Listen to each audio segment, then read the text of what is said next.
our computers and our desks aren't worth much if the people that allow us to offer something to our clients. You're listening to the Building Better Futures podcast, where innovation meets inspiration. In each episode, host Eric Hurani journeys alongside notable thought leaders who are shaping the future, cultivating exceptional work cultures, and nurturing the next generation of trailblazers. We aim to spark inspiration by engaging in dialogue with leaders from groundbreaking companies, innovative projects, and exceptional teams. Our goal is to empower individuals to positively impact those around them and leave a lasting legacy of positive change in our communities and society at large. Let's dive in together and explore what it takes to build better futures, one conversation at a time. Today, I'm joined by Julia Murphy, architect, partner at SOM, and, importantly, an advocate for women in design and construction. Hey, Julia, how are you? I am well. I'm so excited to have this conversation with you. And before we kick off the conversation, I always start with good news and gratitude. And so I'll ask you, is there professional or personal good news or gratitude you can share with me and the audience? Well, it's a beautiful day in New York City. You can't see the window behind me, but the sun is shining on the skyline. We just had Easter and Passover and a ceasefire, and there's just so much to be grateful for in this amazing city. We made it through a cold winter and, hopefully bright skies ahead. It's funny. I just came out of a coffee meeting right before we jumped on here, and I met with a good friend of mine, and I shared two of those sentiments with him directly. One just around the practice of gratitude, right, and just appreciating what life has to offer, and he and I really connect on that, so we always have that as part of our conversation.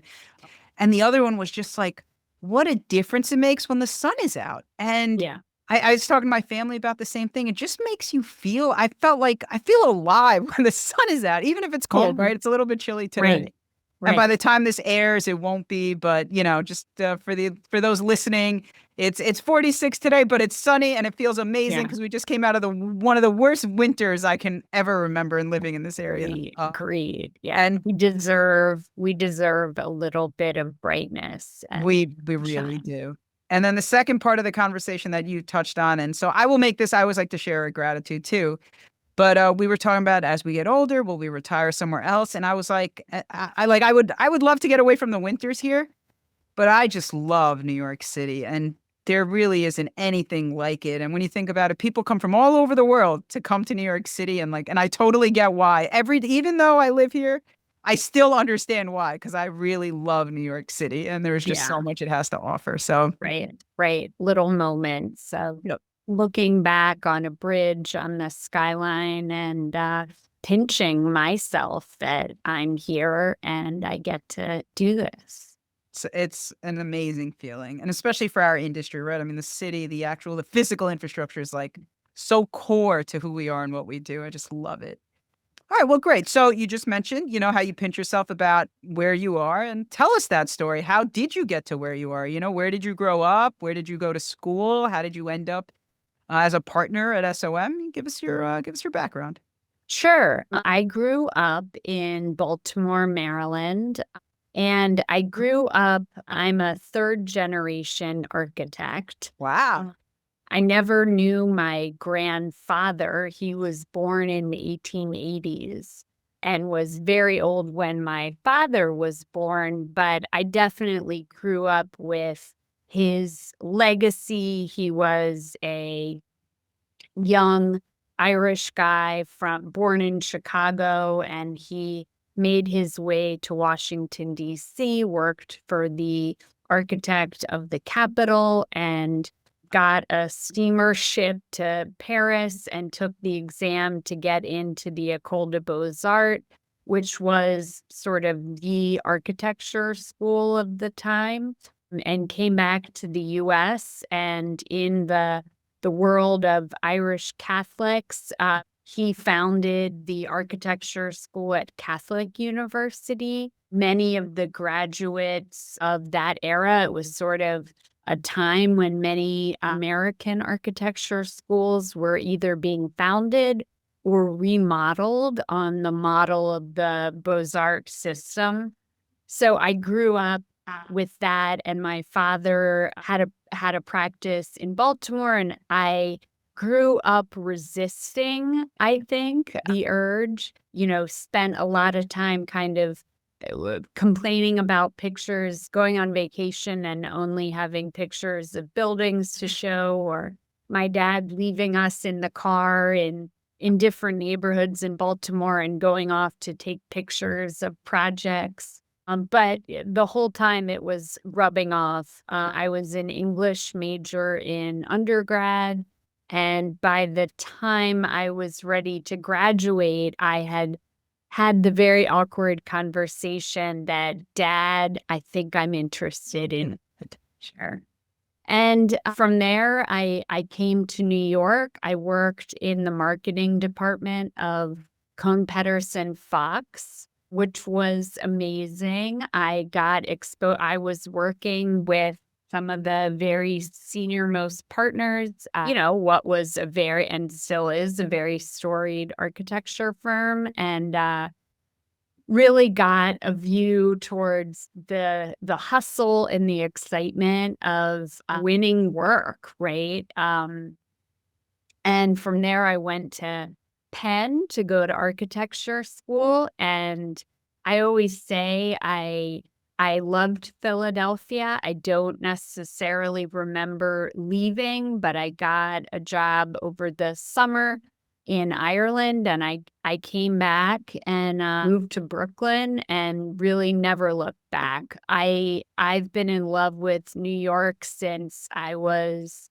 in high school, and coming to the city to go to museums or just walk around on the streets was so energizing and inspiring. So yeah, I've never looked back. I've been in Brooklyn, I guess, for almost 25 years. And, I can't believe I'm so lucky that this is what I get to do. I love the energy you have. I mean, more like your answer was awesome, and I have a couple of things I want to talk about, but Sure. your energy is just like it's contagious. I'm like I'm amped up just having this conversation. So, first question, Ireland. Where were you and what were you doing there? And I've been to Ireland probably like 3, maybe 4 times. I actually really enjoy it. I love it there. But tell us a little bit about your time there. Yeah, I had a professor refer me to a former classmate who had been invited to the European Central Bank competition, which was a big, substantial and prestigious competition in Europe at that moment. It was during the Irish Tiger economy. European architects from all over Europe were in Ireland at the time. So it was very exciting. I was incredibly, newly graduated, and, there's so much to learn when you start working professionally. But it was amazing, and I had never been to Ireland before. I have many of my progenitors came from Ireland, but it was an amazing experience. American, which I think is incredibly common, right? The American coming back, but thinking, hey, the economy in Ireland was actually much better. This was 2003, was much better than in New York. It was kind of a post 9/11 recession when I graduated, and I was going to work in Ireland because that's where there was a job opportunity. So, that was felt very amazing to me. And what an amazing city Dublin is. Very cool, and I think it probably is a testament to you and your work ethic that your professor kind of recommended you for that. I'm sure it was highly sought after based on the competition, and it sounds really exciting. I have like an aside, and it's kind of just a funny story, and I like to share. So, I went to college with my roommate, who had been like my best friend from like seventh grade, and he's got a Gaelic name. His name is Porrick, but it's spelled, that's how you say it phonetically, but it's spelled Padraic. And Mm, so freshman year, everyone's name is like on your door, right? And the RA comes around, and my name is Eric, right? Which, I probably don't look like your typical Eric, and he probably looks more like an Eric than I do. yeah, But so the RA comes around and he looks at my friend Porrick, and he's like, yeah, "So you must be Eric." And then he looks at me, he's like, "I don't know how to say your name because obviously it's spelled in a very interesting way." And I was yeah. like, "Hey man, I'm Eric, and you can deal with him on how to say his name." And I Right. just find that to be so funny. But Yeah. he's Turning the expectation yeah, in yeah. your head. But he's still like one of my best friends to this day. So it's a good story. Yeah. I appreciate you sharing what brought you to Ireland. The other thing that I think was so amazing is, so you're third generation, and so I'm Mm. also multiple generations into this industry, and I think it's really powerful how our like parents and their experience really shapes, I think, what we bring to the industry. And I went to a speaking seminar a couple of weeks ago, and I actually told this. The story I told was around how I felt so fortunate, and I didn't realize it at the time, to be raised, like with both an entrepreneur. So my dad's also an entrepreneur and an engineer. And so it sounds like you probably had similar experiences, right? As much as you thought at the time, I don't know why he does this. I don't understand this. I definitely Mhm. don't want to do it. In the back of your mind, a little bit was like, this is really cool. And I Yeah. really do like what he's doing. So, Right. so I Right. thought that was I interesting. mean, I think it's also given me perspective. You asked me, why or if I consider myself an advocate for women, and I certainly do. I know that I come from a position of privilege. My parents went to college. I had the profession, my dad started his own firm in our living room at some point. And, that kind of demonstration is certainly it's an advantage, right? For sure. And but the industry can still feel hard and exclusive even to somebody with those kinds of privileges. So it's a reminder to me, how much we owe the next generations to make sure we're bringing in people who may have had that kind of opportunity, but certainly, those who did not have the same kind of professional demonstration close to home in their family at all, and making sure we are making space for voices with different experiences. You like, and I might have to take that soundbite, but you kind of hit the crux of why, like, I wanted to do a show like this was exactly that. I felt fortunate that I always had a good mentor in my dad, but even all of the people he surrounded himself with, because they were typically of industry and were great advisors. And, as I got further into my career, I realized not everyone has that. And, I have so many stories from like people that have heard someone on the show, someone, and I'm sure you're going to inspire someone, and they will just like write like short emails, nothing crazy. And not that I did anything, it was really the guest. But just like, I heard so and so tell that story and it resonated with me because I didn't think someone like me could rise to that position. But they clearly did. So I think I can. And it Mhm, changes, right? Like, and I never had that limitation. So again, it was just a place of privilege for me to just like, my dad was an entrepreneur and he was an engineer. And like, of course I could do that if I wanted to, right? Like, but not mhm. everyone is able to see that. And so I want to talk a little bit. Let's talk about the, advocate for women in design and construction, because it's interesting. I normally don't add that as part of an introduction, and you specifically wanted. And I think it's wonderful that you did. And tell us a little bit about the challenges that like do still exist for women in the industry, and what advice do you have for the up and coming, maybe emerging professionals, early career professionals, or even students that might listen to the show that are women and want to one day be a partner at an amazing firm like SOM? Well, thank you. I think I remind myself of that because I owe it to I owe it to the pioneering women who came before me, who broke through barriers and ceilings. And I owe it to the people who will be here after me that I made an even hopefully a better place for them, especially as we go through cycles of headwinds and, reconciling and correcting or not correcting. I just think that I don't take it for granted that we are always moving into a more humane sort of configuration of ourselves. I think, like in all art forms and professions, that having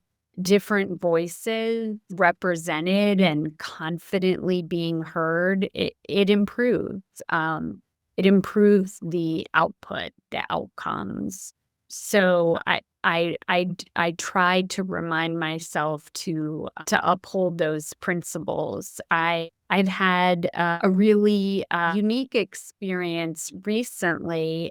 I was able to attend a really special all-girls private school in Baltimore, and I got financial aid. I really pinched myself to be there, and it opened up huge worlds to me. And in a few years ago, a couple colleagues and I had the opportunity to interview to do a new building on the campus. And you don't always get that kind of 360 opportunity, but the school was founded in the 1880s by a group of feminist women who wanted to ensure that there was a pipeline. It's called the Bryn Mawr School. It was set up to be a feeder for Bryn Mawr College, which was one of the few colleges at the time where women could have opportunities. And that's where I became a feminist in sort of, hopefully the most inclusive sense. So to be able to go back with a unique all-women team, I love men, I love working with men. It was sort of happenstance that we had this just great team who had the most experience in the typology. And we're starting construction in June. We're so excited.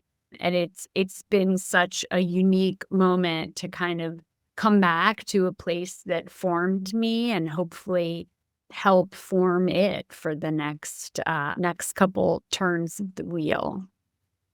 That's very cool. And I want to pull something out that you said, which was around the fact that the team just happened to be all women, but they were because of their experience, right? And that can't always that I think sometimes the two things get conflated where it's like, oh, you can either be qualified or you could, be I don't know what the right word is, but like minority represented group, right? Like, and it's not true. Both things can be true. You can be both qualified and a woman, or qualified and have another differentiating factor. So I think that's amazing. It sounds like the team is awesome, and congrats on going into construction soon.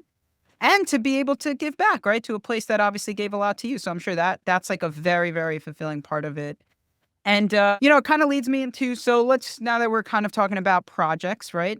Tell us about what's the biggest challenge you've had? And it doesn't necessarily have to be on the project you just talked about, but in your career, right? You've worked on some incredible projects. And if you want to talk about any of them, feel free. But tell us about the most challenging moment you faced on one of those mega projects or massive projects you've worked on. I guess one project I go to was a renovation of a bank headquarters in Lower Manhattan. And when we won it, it was back in 2013. It was two buildings from the 80s, and they were built when Tribeca was sort of, and I don't want to denigrate any neighborhoods, but it was a low rent district. It was a great place to put printing facilities or back of house bank facilities. And a bank had decided to make this their central headquarters. It was right after the great financial downturn. It was a show of fiscal constraint. And it was a fantastic pursuit. It was, we had a great team. We had a lot of, it's really great to come together with a group and have a great idea and pitch it and win the job, right? That feels tremendous. And then I had a moment where I realized, oh my gosh, we are going to renovate almost 2 million square feet of office, 1980s office tower. And to be honest, it wasn't my dream of becoming an architect, right? But that project turned out to be very transformational for me in terms of my ownership of my pieces of scope and, and the way I was able to work with, really great teams from some of the best construction companies in the city, some of the best owners reps. So, as people move through the industry, they, sometimes you move from the consultant side into the owner side. And, if you add up the years of experience, right, especially as a younger person, it can be intimidating, right? You have not only, have you seen this kind of project, you built it, maybe somebody across the table. But it was really transformational for me in terms of the team and the way I was able to kind of move professionally into a next gear and really be taken seriously, but take myself the right level of serious, right? We need to be on teams and get along. And the people and the teamwork of that project, while it wasn't on the cover of a design magazine, I think we materially changed the experience of 12,000 people who go to work every day, changed their health, changed their experience, and made an impact in a way that I did set out to do when I decided to become an architect.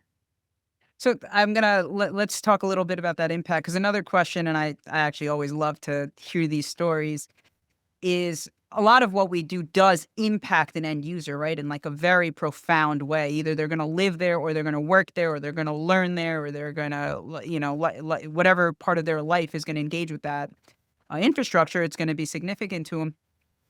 Tell us about like a time maybe an end user gave you like like you have a personal story about how they were like, this really changed like my life, right? The way I'm either, my work is different, right? You just said you changed 12,000 people's life about how, because Mhm. they were going to report to that office. Is there like a story you can think of, or a time that really happened in a personal and meaningful way?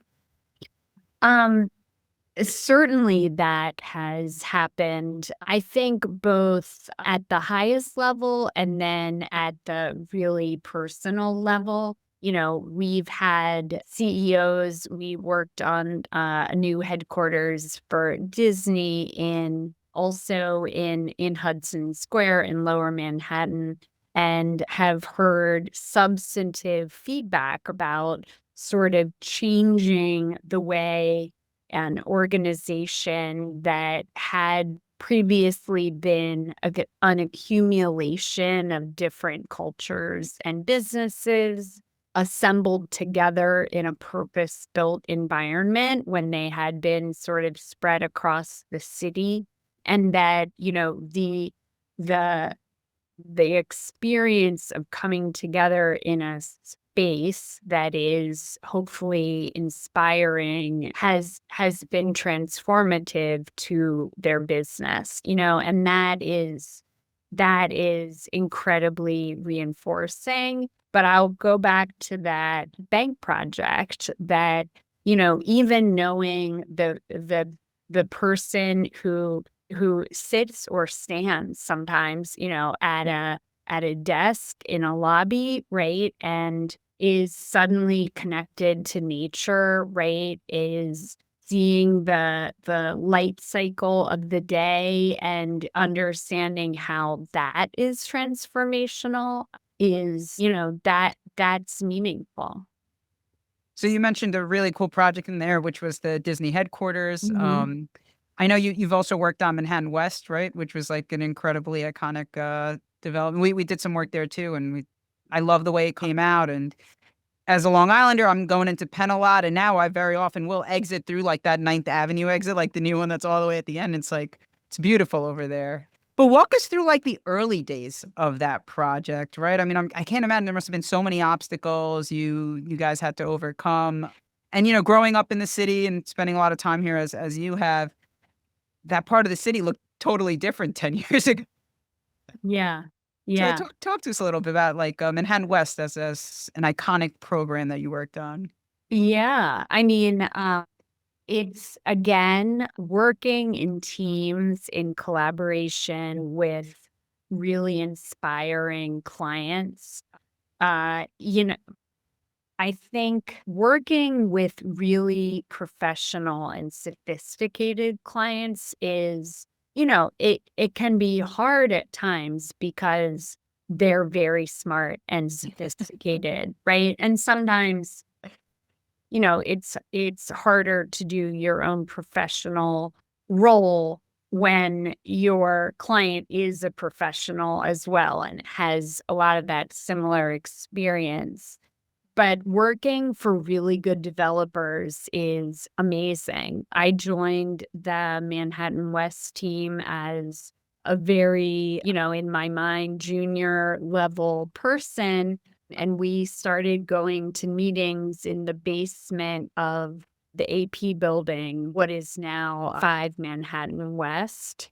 And we had like a little clear story window out onto the tracks and the open rail yard below and started working. It was, again, the project had been in the SOM office before 2008. There had been some sort of very schematic level development.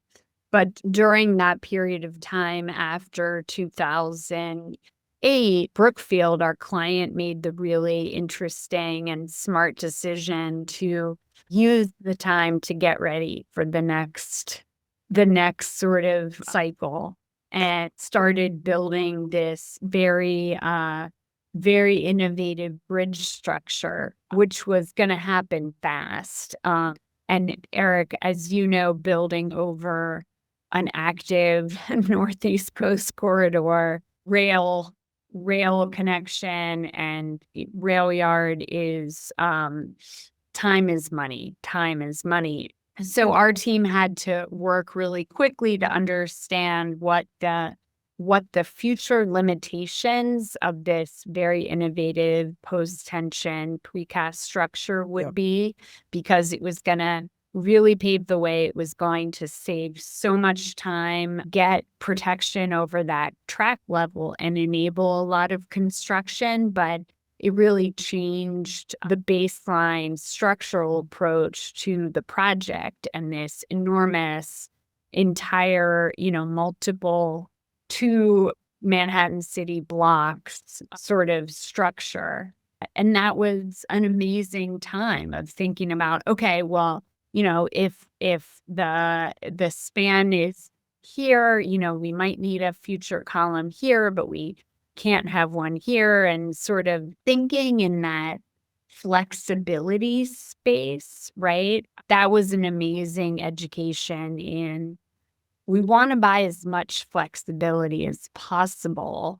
How much does that cost, right? But we can only spend this much, so we can only buy this much flexibility. So how many futures can we allow for within that budget? So anyway, it's some sort of amazing spatial and monetary puzzles that have to happen, really quickly to get the best future scenarios across the board, not knowing what the future is going to hold. Yeah, there's two things I want to draw out of that. One is like that puzzle, but like that's the fun of it, right? I mean, it's so hard, right? Because you're right. Hey, clients are demanding, right? You mentioned, in a good way, right? They Yeah, have but every right to smart, be demanding. They should right? be, yeah, they're smart. And then so you have finite budget, you have finite time, you probably have infinite ideas, right? And it's like, how am I going to make this work to keep everyone happy, keep this on schedule, keep this within budget, and produce something that I am proud of at the end of the day, right? Because you kind of put Mhm. your name on things that you work on, and at least most leaders I know and work with like feel that way, right? Like that personal sense of ownership of the projects they work on. And then the other part of your answer that I want to touch on, and I actually want to talk to you a little more about this, was I've heard the stories, right, of that, like when they were building the Post Foundation above the tracks and how like crazy that was. And what do you see like in the future? Like what, like that's super innovative, right? What's next in terms of like innovation and technology on these larger projects being developed? Yeah, it's interesting. One of the best things about this work is people and, working with some really great colleagues who have built enormous enormous and complex projects. And I was talking to a project executive, very experienced, who was talking about, what's next for him. There we had a really big long run in New York, sort of before the pandemic, and things are coming back to New York, but there were Yes. some really significant projects that were built and expertise that was built, and some people are focused now in the Middle East or India. I love the stories of how when Canary Wharf happened in London in the 90s, a huge proportion of the New York group kind of went over there to bring that expertise. And what I'm getting to is AI, right? I think AI will have radical impacts on what what we do in terms of iterating designs and solutions and scenarios. I think, in the physical world, certainly increased sensors, the ability to automate, but there is still the material resistance in the physical world, that won't certainly we can make some major inroads on the construction site for sure, right? With accuracy and sort of advanced sensors. But yeah, physics will remain. I'm sure as an engineer, that's something that you think about. No, I think AI is, and it's hard to quantify because it will be like almost as revolutionary as the internet was, but I think even more so than that. And the analogy I like, and I don't know if it's fair or not, is almost the invention of the telephone, which is there was a point in time before the telephone existed that if you told someone, like, well, you could pick up and talk to someone across the world, they would say to you, no, I can't. This is how far my voice travels. This is how far someone can hear me. And your mind just could not accept that new like paradigm, right? That I could pick up the phone and call someone else. And I think AI is going to be that. Like, I I think there's a fear that it's going to take all of our jobs, which I don't think it will. I do think it's going to make us hyper efficient and effective. And if you don't learn to embrace it and use it, that you will get left behind. I was at an AI seminar a couple of weeks ago, and out of all people, it was Jordan Belfort said this. So if you've seen The Wolf of Wall Street, he's back, he's out of jail, and I think he's doing he's like speaking and stuff like that. But one of the quotes that they shared with us that day was he said something recently. I think he was speaking in the Middle East somewhere, and he said, I think he's also a VC. I'm sure he's got an interesting background. But the Mhm. quote is, in 10 years, there will be two types of companies, those that embraced AI at this moment and those that don't exist. And I really feel that it's Mhm. moved very quickly, and we've got to. embrace and adopt it in a responsible way, right? In an ethical way. And, it kind of comes back to that puzzle, right? Like, it's not necessarily just time, money, and schedule, but it is still like ethically responsible, appropriate training of the staff members, but harnessing the technology at the same time, right? And trying to Yeah. figure all that out at once Yeah. is fun. So you talked about some of these mega projects. One of the other things I'm hoping to be able to advocate for in this show is more building and more construction. And you mentioned how everything comes in cycles, and it does. And so, like, whenever there's a lull, I always try to, we calm the team down and we say, listen, this has happened before. It'll come back. And Mhm. very similar to your sentiment, I'm feeling it's coming back. We're getting a lot more high-rise work, right? We do a lot of infrastructure work, so that has been steady and that's been great. But we're getting more requests on the building side, which is exciting. And so my question to you related to that is, like, city leaders, right, are obviously very bright, but the urban environment may not be their expertise, right? And so what would you, if you could share with them, what would you share with them about how to prioritize building a better urban environment? What should they be prioritizing or thinking about? Yeah. I mean, I think that's interesting. I think we're at a place where our leaders are thinking about cities and, the housing crisis, Yep. sort of post-COVID downtown. The built environment is political right now, and it is also just pragmatic. And, even in New York, right, we've passed some really significant zoning changes for housing and to enable more development, like the Winds. We have a project that is going through a landmarks approval in the Soho NoHo district that was rezoned, and so the first projects are going through and sort of testing that. And even the tone of the discourse, right, of how we think about making room for more housing in our communities has changed significantly.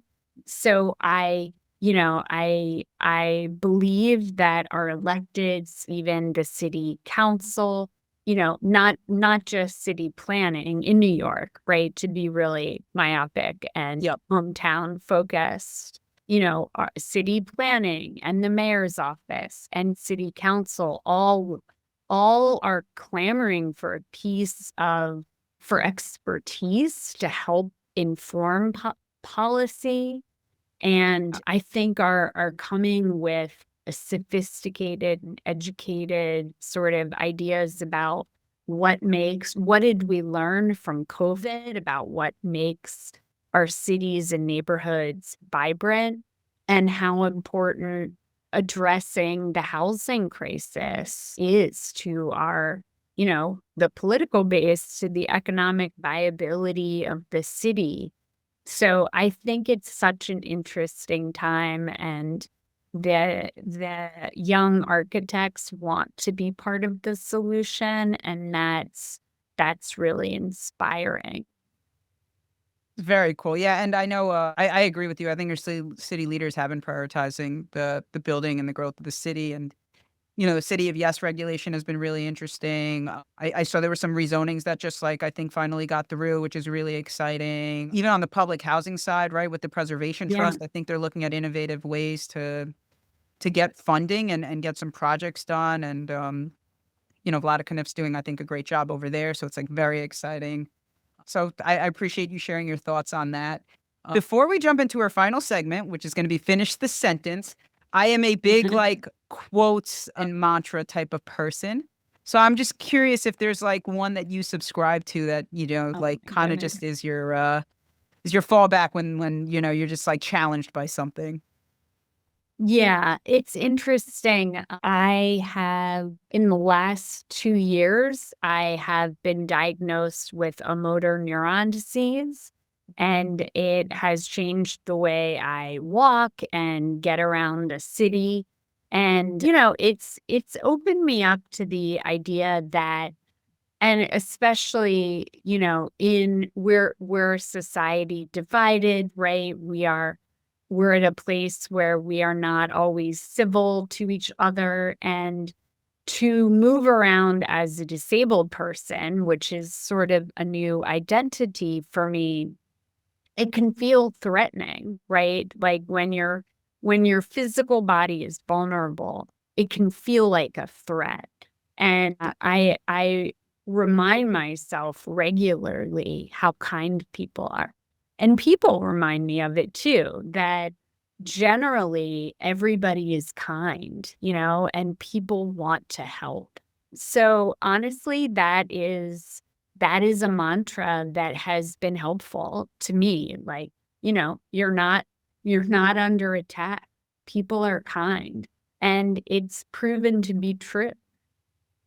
I love it. People are kind is such a great, and what a positive spin. And I didn't know about your diagnosis, and I hope it Mhm. sounds like you're handling it in great spirits. But I hope it's okay, right? Thank you. Yeah, life Continue to do it has all kinds of new perspectives to reveal to us. for sure. Well, we will jump into our last segment. So it's finish the sentence, and the way we'll do this is I'll start a thought and I'll leave a blank in the sentence, and I want you to finish it with whatever word comes to mind. And don't overthink. Just go with your instinct here. Right. And Surprise round this here. is a I'm surprise ready. round. Yes, this is so the first sentence is high performance without blank is dangerous. Oh, without heart. Very cool. I love it. And yeah, right, if you don't care about what you're doing and you're just working really hard towards something, it's like that's like kind of where burnout I think comes in, right? If you're not passionate about it, cuz high performance is fun if you believe in it or you love it, right? Next one I'm going to ask you is leadership is really about blank. People, right? And understanding motivation. It's another great answer, and it's so interesting. I was talking to a future guest earlier today about this show, and we were going through our values, and I was articulating for us, people is a value because I was trying to incorporate how we care about the community, how we care about our projects, but we also care about our employees. And we realized it really comes down to the people, and so that's I love that, Yeah. answer. Our Um, computers and our desks aren't worth much if it's the people that allow us to offer something to our clients. for sure. And so that was it. Quick, painless, right? That was easy Yeah, enough. thank you. And with that, I will give you an opportunity. Any final thoughts or anything you want to share with the audience before I sign off? Thank you, Eric. Thank you for inspiring and asking questions and bringing a little bit of heart to what we do here, which can be very nuts and bolts, literally. Well, I love it, and I honestly, I always thank the guest. I know your schedules must be incredibly packed. Everyone is so gracious with their time, and it's something I really learned about the industry over time, which my dad tried to teach me, was like, if you have a question, just pick up the phone and ask that person. And I think it really speaks to what you said earlier, that people are kinder than you think. And they Mhm. will pick up the call and they will just help you and they will answer your Yeah. question. And to this day, I struggle with that at times. But I'm trying to be more conscious of that fact. And I'm also trying to be the person that if someone calls me, I pick up the phone and I answer that question and I help them, right? Like pay it Yeah. forward kind of thing. So with that, that's all the time we have for today. This was an incredible conversation. Thank you so much, Julia. Thank you. Thanks again to our audience for listening, and keep an eye out for our next episode. This episode is brought to you by Infinite Consulting Corp., your go-to firm for MBE certified project and construction management consulting. Discover how Infinite can help you build a better future at infiniteconsultingcorp.com.